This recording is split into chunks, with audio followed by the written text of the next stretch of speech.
Happy children's day. ഇന്ത്യയുടെ ആദ്യത്തെ പ്രധാനമന്ത്രിയായ ജവഹർലാൽ നെഹ്റു ജനിച്ചത് എന്ന് 1889 നവംബർ 14. നെഹ്റുവിൻ്റെ ജന്മസ്ഥലം ഉത്തർപ്രദേശിലെ അലഹബാദ്. ജവഹർലാൽ നെഹ്റുവിൻ്റെ ഭാര്യയുടെ പേര് എന്ത്? കമല കൗർ.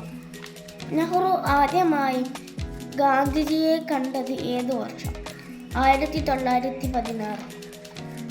നെഹ്റു ആരംഭിച്ച പത്രം നാഷണൽ ഹെറാൾഡ്.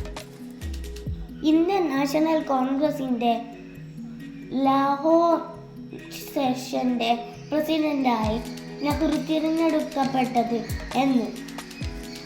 1929. നെഹ്റു ജയിലിൽ കിടന്നപ്പോൾ മകൾ ഇന്ദിരയ്ക്ക് എഴുതിയ കത്തുകളുടെ സമാഹാരം അറിയപ്പെടുന്നത്?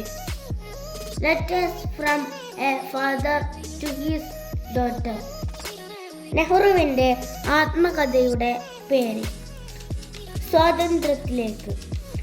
ഇന്ത്യയിൽ ശാസ്ത്ര ഗവേഷണവും വികസനവും പ്രോത്സാഹിപ്പിക്കുന്നതിന് 1951 നെഹ്റു സ്ഥാപിച്ച പ്രധാന സ്ഥാപനം ISRO. നെഹ്റു മരിച്ചത് എന്നാണ്? 1964 May 27. Happy children's day. Thank you for watching.